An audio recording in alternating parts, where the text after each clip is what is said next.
नमस्कार दोस्तों, कथा वाचन में आप सभी का स्वागत है।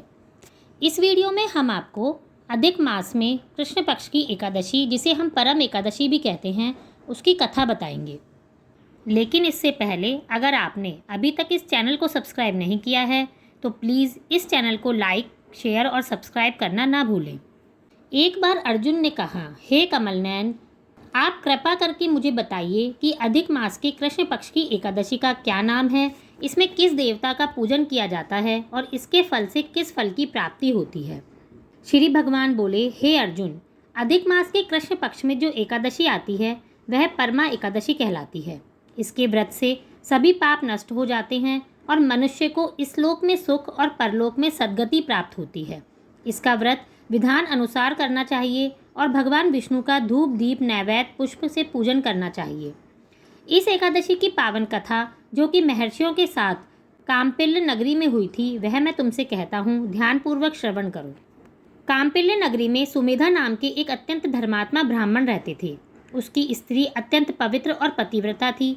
किसी पूर्व पाप के कारण वह दंपति अत्यंत दरिद्रता का जीवन व्यतीत कर रहे थे। ब्राह्मण को भिक्षा मांगने पर भी भिक्षा नहीं मिलती थी। उस ब्राह्मण की पत्नी वस्त्रों से रहित रहते हुए भी अपने पति की सेवा करती थी और अतिथि को अन्न देकर स्वयं भूखी रह जाती थी और पति से कभी भी किसी वस्तु की मांग नहीं करती थी। दोनों पति पत्नी घोर निर्धनता का जीवन व्यतीत कर रहे थे। एक दिन ब्राह्मण अपनी स्त्री से बोला, हे प्रिय, जब मैं धनवानों से धन की याचना करता हूँ तो वह मुझे मना कर देते हैं। गृहस्थी धन के बिना नहीं चलती, इसलिए यदि तुम्हारी सहमति हो तो मैं परदेश में जाकर काम करूं, क्योंकि विद्वानों ने कर्म की प्रशंसा की है। ब्राह्मण की पत्नी ने विनीत भाव से कहा, हे स्वामी, मैं आपकी दासी हूँ। पति अच्छा और बुरा जो कुछ भी कहे, पत्नी को वही करना चाहिए। मनुष्य को पूर्व जन्म में किए कर्मों का फल मिलता है। सुमेरु पर्वत पर रहते हुए भी मनुष्य को बिना भाग्य के स्वर्ग नहीं मिलता। पूर्व जन्म में जो मनुष्य विद्या और भूमि का दान करते हैं, उन्हें अगले जन्म में विद्या और भूमि की प्राप्ति होती है। ईश्वर ने भाग्य में जो कुछ भी लिखा है उसे टाला नहीं जा सकता।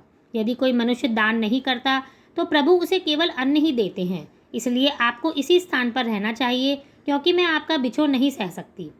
पति बिना स्त्री की माता पिता भाई ससुर और संबंधी सभी निंदा करते हैं। इसलिए हे स्वामी, कृपा करके आप कहीं ना जाएं। जो भाग्य में होगा यही प्राप्त हो जाएगा। स्त्री की सलाह मानकर ब्राह्मण परदेश नहीं गया। इस प्रकार समय बीतता रहा। एक बार कौंडिन्य ऋषि वहां आए।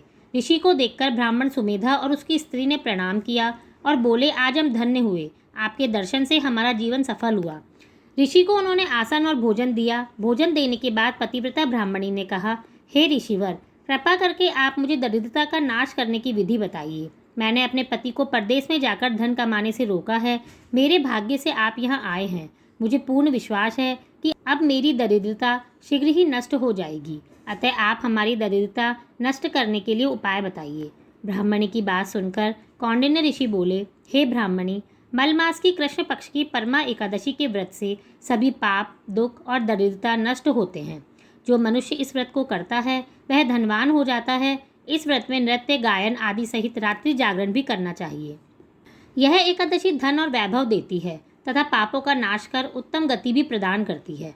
धनाधिपति कुबेर ने भी इस एकादशी में व्रत का पालन किया था, जिससे प्रसन्न होकर भगवान भोलेनाथ ने उन्हें धनाध्यक्ष का पद प्रदान किया। इसी व्रत के प्रभाव से सत्यवादी राजा हरिश्चंद्र को भी पुत्र, स्त्री और राज्य की प्राप्ति हुई थी। तदुपरांत कौंडिन्य ऋषि ने उन्हें एकादशी के व्रत का समस्त विधान कह सुनाया। ऋषि ने कहा, हे ब्राह्मणी, पंचरात्रि व्रत इससे भी ज़्यादा उत्तम है। परमा एकादशी के दिन प्रातःकाल नित्य कर्म से निवृत्त होकर विधानपूर्वक पंचरात्रि व्रत को आरंभ करना चाहिए। जो मनुष्य 5 दिन तक निर्जल व्रत करते हैं वे अपनी माँ, पिता और स्त्री सहित स्वर्गलोक को जाते हैं। जो मनुष्य 5 दिन तक संध्या में भोजन करते हैं वे स्वर्ग को जाते हैं। जो मनुष्य स्नान करके 5 दिन तक ब्राह्मणों को भोजन कराते हैं वे समस्त संसार को भोजन कराने का फल पाते हैं। जो मनुष्य इस व्रत में अश्वदान करते हैं उन्हें तीनों लोकों को दान करने का फल मिलता है। जो मनुष्य उत्तम ब्राह्मण को तिल दान करते हैं वे तिल की संख्या के बराबर वर्षों तक विष्णु लोक में वास करते हैं। जो मनुष्य घी का पात्र दान करते हैं वह सूर्यलोक को जाते हैं। जो मनुष्य 5 दिन तक ब्रह्मचर्य पूर्वक रहते हैं वे देवांगनाओं के साथ स्वर्ग को जाते हैं। हे ब्राह्मणी, तुम अपने पति के साथ इस व्रत को धारण करो। इससे तुम्हें अवश्य ही सिद्धि और अंत में स्वर्ग की प्राप्ति होगी। कौंडिन्य ऋषि के वचन के अनुसार ब्राह्मण और उसकी स्त्री ने परमा एकादशी के 5 दिन तक व्रत किया। व्रत पूरा होने पर ब्राह्मणी की स्त्री ने एक राजकुमार को अपने यहाँ आते देखा। राजकुमार ने ब्रह्मा जी की प्रेरणा से एक उत्तम घर, जो कि सभी वस्तुओं से परिपूर्ण था, उन्हें रहने के लिए दिया। तदुपरांत राजकुमार ने आजीविका के लिए एक गांव दिया। इस प्रकार ब्राह्मण और उसकी स्त्री की गरीबी दूर हो गई और पृथ्वी पर काफ़ी वर्षों तक सुख भोगने के पश्चात वे पति पत्नी श्री विष्णु लोक को प्रस्थान हुए। इस तरह से आप सभी परमा एकादशी का व्रत पूरे नियम के अनुसार करें, ताकि भगवान श्री विष्णु आप सभी की मनोकामनाएं पूरी करें। धन्यवाद।